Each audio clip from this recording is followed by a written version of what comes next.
జై శ్రీమన్నారాయణ. ఈరోజు వీడియోలో మనం సిరి సంపదలను అష్టైశ్వర్యాలను ప్రసాదించే శ్రీ మహాలక్ష్మి అష్టకంను ఫలశ్రుతితో సహా వివరంగా తెలుసుకుందాం. శ్రీ మహాలక్ష్మి అష్టకం. ఇంద్ర ఉవాచ నమస్తేస్తు మహామాయే శ్రీపీఠే సురపూజితే శంఖచక్ర గదాహస్తే మహాలక్ష్మీ నమోస్తుతే. నమస్తే గరుడారూఢే కోలాసురభయంకరీ సర్వపాపహరే దేవి మహాలక్ష్మీ నమోస్తుతే. సర్వజ్ఞే సర్వవరదే సర్వదుష్టభయంకరీ సర్వదుఃఖహరే దేవి మహాలక్ష్మీ నమోస్తుతే. సిద్ధిబుద్ధిప్రదే దేవి భుక్తిముక్తిప్రదాయిని మంత్రమూర్తే సదా దేవి మహాలక్ష్మీ నమోస్తుతే. ఆద్యాంతరహితే దేవి ఆదిశక్తి మహేశ్వరి యోగజ్ఞే యోగ సంభూతే మహాలక్ష్మీ నమోస్తుతే.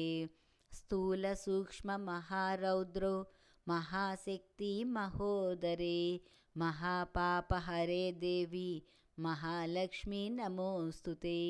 పద్మాసనస్థితే దేవి పరబ్రహ్మస్వరూపిణి పరమేశి జగన్మాతః మహాలక్ష్మీ నమోస్తుతే. శ్వేతాంబరధరే దేవి నానాలంకరణభూషితే గస్థితే జగన్మాతః మహాలక్ష్మీ నమోస్తుతే.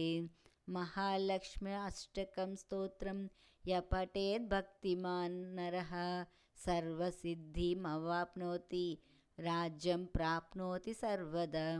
ఏకకాలే పఠే నిత్యం మహాపాప వినాశనం ద్వికాలం యా పఠే నిత్యం ధనధాన్య సమన్వితః త్రికాలం యా పఠే నిత్యం మహాశత్రు వినాశనం మహాలక్ష్మీర్భవేన్నిత్యం ప్రసన్నవరదా శుభం.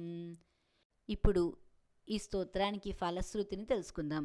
ఇంద్రుడు కీర్తించిన ఈ మహాలక్ష్మి అష్టకం నిత్యం భక్తి శ్రద్ధలతో పఠించే వాళ్ళు రాజ్యాధికారం మొదలు సకల అభిష్టాలను పొందగలరు. రోజుకి ఒకసారి అయినా పఠించిన వారికి మహాపాపాల నుండి విముక్తి పొందుతారు. మహాలక్ష్మి అష్టకంను రోజుకి 2 సార్లు అనగా ఉదయం సాయంత్రం పఠించేవారు ధనధాన్య అభివృద్ధిని సకల ఐశ్వర్యాలను పొందుతారు. రోజుకి 3 సార్లు అనగా ఉదయం మధ్యాహ్నం సాయంత్రం పఠించే వారికి శత్రుభయాలన్నీ తొలగిపోవడమే కాకుండా అష్టైశ్వర్య సిద్ధి కలుగుతుందని ఇంద్రుడు ఈ స్తోత్రంలో ఫలశ్రుతిలో తెలియచేశాడు.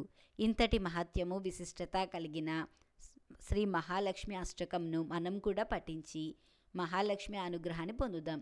ఈ వీడియోలు మీకు నచ్చితే నా వీడియోని షేర్ చేయండి, లైక్ చేయండి. ఇలాంటి ఆధ్యాత్మిక వీడియోలు, భాగవత పురాణ కథలు, శ్రీ వైష్ణవ 108 దివ్యదేశాల యొక్క స్థల పురాణ మహత్యం చూడాలంటే దయచేసి నా ఛానల్ని సబ్స్క్రైబ్ చేయండి. ఈశ్వరి గుడిమెట్ల. జై శ్రీమన్నారాయణ.